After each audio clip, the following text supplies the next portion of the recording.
வணக்கம். யார் மனசுல யாரு? நடைபெறுகிற தமிழ்நாடு சட்டமன்ற தேர்தல் 2026 எப்பவும் போல மக்கள் யாரை தேர்ந்தெடுக்க போறாங்க அப்படின்றது ஒரு சுவாரஸ்யமான ஒரு பெரிய கேள்விக்குறியா இருக்கு.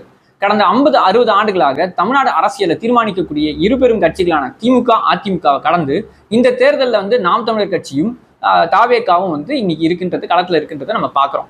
இப்போ கிட்டத்தட்ட 4 முனை போட்டி ஒட்டுமொத்த தமிழ்நாடு அளவில் சொன்னாலும் சில தொகுதிகளில் இருமுனை போட்டி. ஆனாலும் தாவேகாவும் நாம் தமிழர் கட்சியும் கணிசமான வாக்குகள் வாங்குறாங்க அப்படின்றத யாரும் மறுக்க முடியாது. இந்த பின்னணியில தான் இன்னைக்கு தாம்பரத்தோடைய தொகுதியை பத்தியான ஒரு அலசல் நம்ம பார்க்க போறோம். தாம்பரம் தொகுதி கிட்டத்தட்ட 20 ஆண்டுகளாக திமுகவினுடைய ஒரு கோட்டையா இருக்குன்னு தான் நம்ம சொல்லலாம். கிட்டத்தட்ட கடந்த 5 தேர்தல்கள்ல ஒரு தேர்தலில் மட்டும் 2011 தேர்தலில் மட்டும்தான் அதிமுக ஜெயிச்சது. அதுக்கு காரணம் ஒரு பெரிய ஆன்டி இன்கம்பன்சின்னு சொல்லக்கூடிய ஆட்சிக்கு எதிரான ஒரு மனநிலை, ஒரு அதிருப்தி இங்க இருக்கக்கூடிய சட்டமன்ற உறுப்பினர் மீதும் திமுக ஆட்சி மீதும் இருந்ததன் காரணமாக அதிமுக ஜெயிச்சது. அதற்கு பிறகு பாத்தீங்கன்னா தொடர்ச்சியா திமுக ஜெயிச்சது, பெரிய வாக்கு வித்தியாசத்தில் ஜெயிச்சிருக்காங்க அப்படின்றதையும் நம்ம பார்க்கலாம்.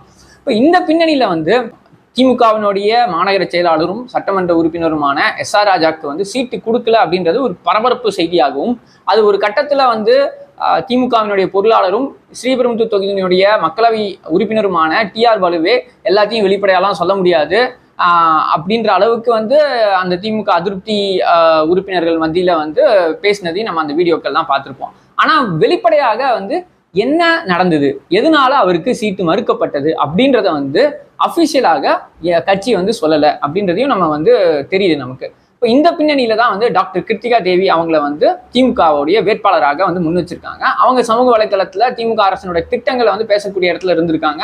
அது ஒரு காரணமாகவும் இருந்திருக்கு அவங்களுக்கு சீட்டு கொடுத்ததுக்கு. அதை கடந்து பார்த்தா ஒரு புதிய முகமா தான் இருக்காங்க. அறிமுகம் பெருசா கட்சி மத்தியிலையும் மக்கள் மத்தியிலையும் தொடக்கத்துல இல்லை. ஆனா திமுகக்கான வாக்கு வங்கி உதயசூரியனுக்கு மட்டும் போடக்கூடிய மக்கள் கணிசமாக இருக்கிறதன் காரணமாக அவங்க ஒரு ஒரு ஒரு டஃப் ஃபைட் கொடுக்குறாங்க. அதே மாதிரி பாத்தீங்கன்னா அதிமுகவில் ஏற்கனவே இங்க போட்டியிட்டு தோற்ற சிட்லபாக்கம் ராஜேந்திரன் போட்டிடுறாரு. அவர் பாத்தீங்கன்னா இந்த அதிமுகவினுடைய மாவட்ட செயலாளர், அவர் சிட்லபாக்கத்தை சார்ந்தவர். அவங்களும் இந்த வாட்டி எஸ்.ஆர். ராஜாக்கு கொடுக்காதன் காரணமாக கண்டிப்பாக அதிமுக தாம்பரம் தொகுதியை வெற்றி பெறுவாங்க அப்படின்ற ஒரு பேச்சு அடிபடுறது.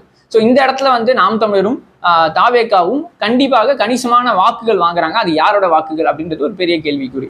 தாம்பரத்துல முன்னாள் சட்டமன்ற உறுப்பினர் எஸ்.ஆர். ராஜாக்கு ஏன் சீட்டு கொடுக்கல அப்படின்றதுல ஒரு காரணம் சொல்லப்பட்டாலும், இன்னொரு முக்கியமான காரணம் இங்க குறிப்பாக தாம்பரத்துல விநாயகர் சதுர்த்தி அப்போ அதை கொடியசைச்சு தொடங்கி வைக்கிறதா இருக்கட்டும், சென்னை கிறித்துவ கல்லூரியோடைய ஒரு இடத்த அபகரிக்க முயற்சி பண்ணதா இருக்கட்டும், அந்த இடத்துல நேரடியாக மனித மக்கள் கட்சியினுடைய யாக்கூப் கவுன்சிலர் அவர்கள் தலையிட்டு தாம்பரமே ஸ்தம்பிச்சு போற அளவுக்கான போராட்டம் பண்ணி தான் அதை மீட்டு எடுக்க வேண்டிய சூழல் இருந்து. இந்த மாதிரியான பல குற்றச்சாட்டுகள் தாம்பரம் சட்டமன்ற முன்னாள் உறுப்பினர் எஸ்.ஆர். ராஜா மேல இருந்தது.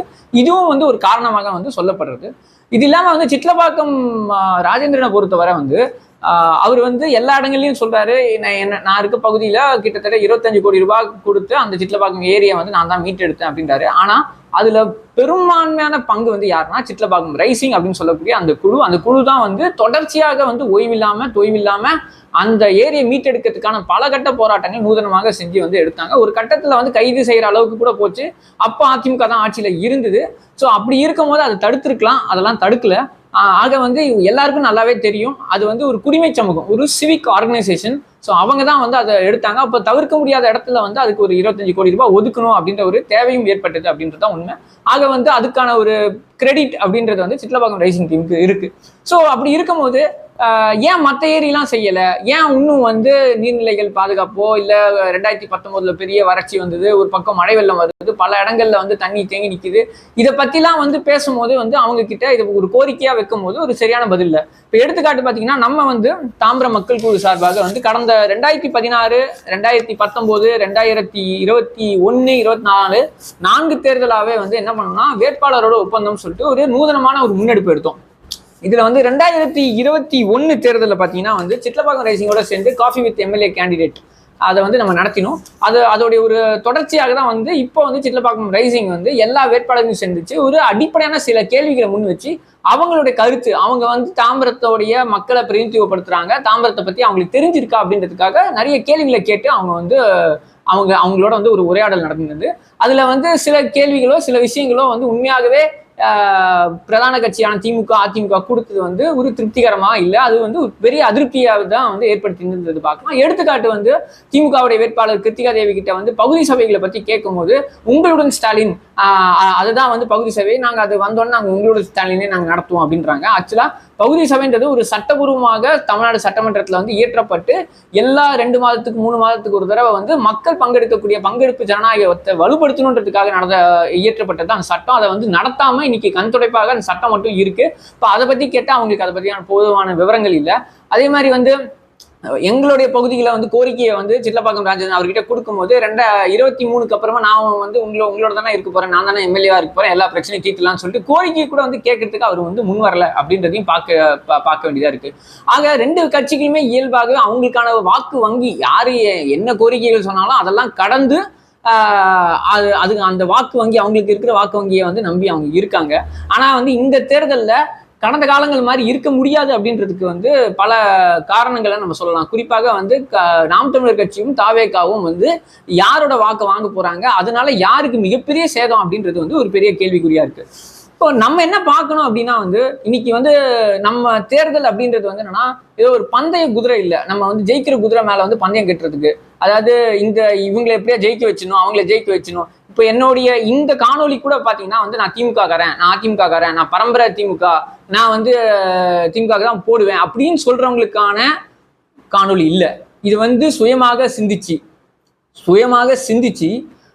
அந்த இடத்துல மனசாட்சிக்கு உட்பட்டு நேர்மையாக போடணும் அப்படின்னு நினைக்கக்கூடிய வாக்காளர்களுக்கான ஒரு காணொலியா தான் நான் இதை பாக்குறேன். அப்ப அந்த இடத்துல நம்ம எந்தெந்த விஷயங்களை அடிப்படையாக வச்சு போடணும் அப்படின்னு பாத்தீங்கன்னா வந்து ஒரு அறம் அப்படின்றது வந்து இன்னைக்கு சுத்தமா அது எவ்வளவு ரூபாய் என்ன வேலை அப்படின்னு கேட்கிற அளவுக்குல இருக்கு. அறம் செய்ய விரும்புன்னு வந்து பள்ளிக்கூடத்துல வந்து கத்துத்தரோம். அப்படி இருக்கும்போது தேர்தலில் வந்து இன்னைக்கு உள்ளங்கை கைப்புண்ணுக்கு எதுக்கு கண்ணாடின்னு சொல்ற மாதிரி தான் வந்து இவங்க வந்து ஓட்டுக்கு காசு கொடுக்கறது அப்பட்டமா தெரியுது. பல வீடுகள்ல இன்னைக்கு 1000 ரூபாய் வந்து சேர்ந்துச்சு அப்படின்றத தகவலும் வந்துச்சு. 2 கட்சியும் 1000 ரூபாய் கொடுத்துருக்காங்க அப்படின்ற தகவலும் வந்திருக்கு. அப்போ அப்படி இருக்கும்போது இந்த கட்சிகள் இப்படி கொடுத்து வந்தாங்கன்னா எப்படி மக்களுக்கு செய்வாங்க அப்படின்ற ஒரு கேள்வி நம்ம எழுப்ப வேண்டியதா இருக்கு. அப்போ உண்மையாகவே நம்ம எல்லாருக்கும் வந்து குடும்பம் இருக்கு, குழந்தை குட்டி இருக்கு, ஒரு பெரும் கனவு இருக்கு, கஷ்டப்பட்டு சம்பாதிக்கிறோம், அவங்களுக்காக சேர்த்து வைக்கிறோம். இவங்க என்ன நினைக்கிறாங்க, பணம் இருந்துச்சுன்னா வந்து எல்லா காலகட்டத்திலையும் எப்படி வேணா வாழ்ந்துடலாம் அப்படின்னு நினைக்கிறாங்க. ஆனா அப்படி இல்லை அப்படின்றதான் வந்து இன்னைக்கு காலநிலை மாற்றம் மாதிரியான பல விஷயங்கள் நமக்கு உணர்த்திக்கிட்டே இருக்கு. இந்த காலநிலை மாற்றம் அப்படின்றது வந்து மிக முக்கியமான பேச்சுக்குள்ளாக இந்த தேர்தலில் இருந்திருக்கணும். நாம் தமிழர் மட்டும்தான் அதை வந்து பேசக்கூடிய இடத்துல இருக்காங்க. ஏன் அப்படின்னா வந்து அந்த காலநிலை மாற்றத்தினால வந்து ஹீட் வேவ்ஸ் அப்படின்றது வந்து மிகப்பெரிய பாதிப்புகளை ஏற்படுத்தி திடீர்னு வந்து மக்கள் மயங்கி விழுந்து இறக்கக்கூடிய இடத்துல வந்து வந்திருக்கு. அதுக்கு முழுக்க இந்த உற்பத்தி முறையும் இந்த பொருளாதார கொள்கையும் இந்த அரசுடைய மிக மோசமான சீர்கெட்ட நிர்வாகமும் ஊழலும் லஞ்சமும் மலைகளும் இயற்கை வளங்களும் கொள்ளையடிக்கப்படக்கூடிய காரணத்தினால்தான் வந்து இந்த காலநிலை மாற்றம் வந்து பெரிய பிரச்சனையா உருவெடுத்திருக்கு. அதனாலேயே வந்து இன்னைக்கு திமுகவுடைய தேர்தல் அறிக்கையில அதை பத்தி பேசியிருக்காங்க. ஸோ அப்படிலாம் பேசும்போது அதுக்கு பேசினதுக்கு ஏற்ற மாதிரியான ஒரு நடவடிக்கை எடுக்கிறாங்களா, அதுக்கான அணுகுமுறை இருக்கா அப்படின்னு பார்த்தா வந்து இல்லை அப்படின்றதுதான் வந்து நம்ம சொல்ல வேண்டியதா இருக்கு. ஸோ அப்படி இருக்கும்போது நான் வந்து நீங்க நாம் தமிழருக்கு போடுங்க, தாவேக்காக்கு போடுங்க அப்படின்றத நான் சொல்ல. நீங்க வந்து யாருக்கு வேணா போடுங்க, திமுகவுக்கு போடுங்க, அதிமுகவுக்கு போடுங்க, நோட்டாக்கு போடுங்க, சுயேட்சைக்கு போடுங்க. இதுல வந்து நான் போடுற ஓட்டு வீணா போயிடும், இல்ல நான் வந்து என்ன சொல்ல இன்னைக்கு வந்து பாஜக எதிர்ப்பு அப்படின்ற இடத்துல இருந்து போடுறாங்க ஒரு சில பேரே திமுக தானே. ஆனா உண்மையாகவே வந்து பாஜக எதிர்ப்புல திமுக உறுதியா இருக்கா அப்படின்றது கேள்வி நம்ம கேட்கணும். பரந்தூர்ல யாருக்காக வந்து அந்த மக்களை வந்து அகதிகளாக்கி அந்த நிலத்தை பறிச்சு யார் கொடுக்குறாங்கன்ற ஒரு கேள்வி நம்ம எழுப்ப வேண்டியதா இருக்கு. அதானியோடைய துறைமுகத்துக்கு, காட்டுப்பள்ளி துறைமுகத்துக்கு வந்து யாருக்காக அதை செய்யறாங்க திமுக அரசு அப்படின்ற ஒரு கேள்வி எழுப்ப வேண்டியதா இருக்கு. நீட் என்னாச்சு, தொடர்ச்சியாக வந்து போதைப் பொருளுக்கு அடிமையாகி வந்து பாலியல் கொடுமைகள் நடந்துகிட்டு இருக்கு. ஸோ இதெல்லாம் ஒரு பக்கம் இருக்கும்போது சாம்சங் தொழிலாளர்களோட போராட்டத்துல 2 கட்சி மட்டும்தான் வந்து ஒரே குரல்ல இருந்தது.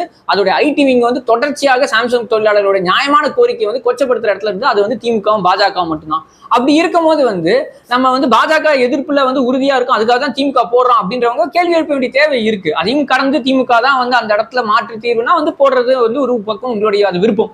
ஆனா அதிமுகவை பொறுத்தவரை அதே மாதிரி நீங்க பாத்தீங்கன்னா வந்து தொடர்ச்சியாக வந்து இன்னைக்கு வலுவிழந்த தலைமை இருக்கு அப்படின்றதையும் நம்ம பாக்குறோம். அதனால அவங்க வந்து அடுத்து வரக்கூடிய தேர்தல்கள்லயோ காலங்களையோ அவங்க வந்து பிஜேபியால விழுங்கப்படுவாங்க மற்ற மாநிலங்கள் போல அப்படின்றதும் நமக்கு தெரியுது. ஸோ அந்த அடிப்படையில உங்ககிட்ட கேட்டுக்கிறது என்னன்னா, நாம் வந்து எதிர்கால தலைமுறைக்கு சுத்தமான குடிநீரும், நஞ்சில்லாத உணவும், மாசில்லாத காற்றையும் உறுதி செய்வதற்கு நம்ம வந்து நம்மளுடைய வாக்கு இருக்கணும். அந்த அடிப்படையில நம்ம வந்து ஆசையா வளர்க்கக்கூடிய குழந்தைங்களை வந்து ஒரு தடவை பார்த்துட்டு நீங்க வந்து தேர்தலில் போய் வாக்களிக்கணும் அப்படின்றது தான் வந்து நான் கேட்டுக்கிறேன். அதுக்கு யாருக்கு வேணா போடுங்க, அது நோட்டா கூட போடுங்க, சுயேட்சை போடுங்க, யாருக்கு வேணா போடலாம். ஆனா மனசாட்சிக்கு உட்பட்டு போடுங்க அப்படின்றத மட்டும் நான் கேட்டுக்கிறேன். நன்றி.